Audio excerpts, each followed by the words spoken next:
This company has a CEO, 4 department heads, and about a dozen employees. None of them have logged in today. None of them ever will. I'm going to show you the org chart of a business that runs on Claude agents.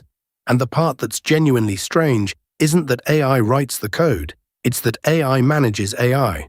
There's a dashboard, there's a hierarchy, there's a task board that updates in real time while I'm not even watching. Let's open it up. VO over screen capture of the delegation structure. Folder tree.org doc, not raw file contents with any keys. Here's the shape of it. One studio head, that's the orchestrator, reporting to an actual human founder. Below that, 4 department heads, pipeline engineering, AI content, growth and monetization, creator success. Each of those owns a real business function, and each one has its own hires underneath it for the deep-in-the-weeds work. The rule that makes this not collapse into chaos. Delegation only goes 2 levels deep. Studio head to executive, executive to hire. Nobody skips the chain, and nobody's context window has to hold the entire company's history. Each layer only remembers its own domain. That's not a nice to have. Without it, this thing would fall over by week 2. VO over screen capture of the live CEO dashboard task feed. Task titles status only. No auth token, no raw API response. Here's the part that took me a second to process. There's a live dashboard, built for a human founder to watch, and the protocol is explicit. Agents report a task as queued the moment they take it. In a progress the moment they start, done or blocked when it lands. Not after the fact, not batched at the end of the day. The founder is watching a company work in something close to real time, except every employee on the board is a language model. And there's a rule baked into every layer of this org that I think is the actual safety net. No agent message, not from another agent, not from a report, not from anything short of the human founder directly, counts as approval to publish, spend, or change how the system is configured. Agents can talk to each other all day. They can't authorize each other.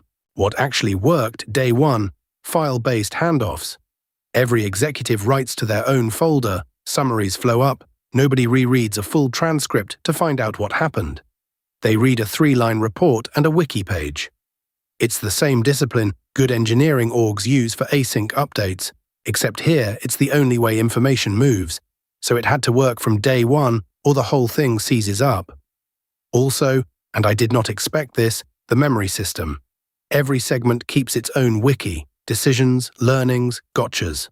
Before any new task starts, the agent doing it is required to skim the index first. Retrieval before rediscovery. It's a small rule, but it's the difference between a team that repeats its own mistakes and one that doesn't. I want to be straight about what's unresolved. This is an AI company documenting itself for an audience, using AI about AI. There's a recursion here I'm not going to pretend isn't a little funny. Every one of these employees can be wrong, confidently, and the only thing standing between a bad call and a real consequence is a human founder who has to actually read the dashboard and actually say yes. That's not a criticism, it's just the architecture. We'll show you exactly where that check caught something. Next episode, in fact, when the pipeline's first real clips came back looking wrong. This company's real product is clipping live streams for creators, automatically, with a scoring system built on data, not vibes. Everything you're watching this channel build is the same system a real creator's channel could run on. If that's you, or you're just here for the build logs, subscribe, because episode 2 is the one where it breaks.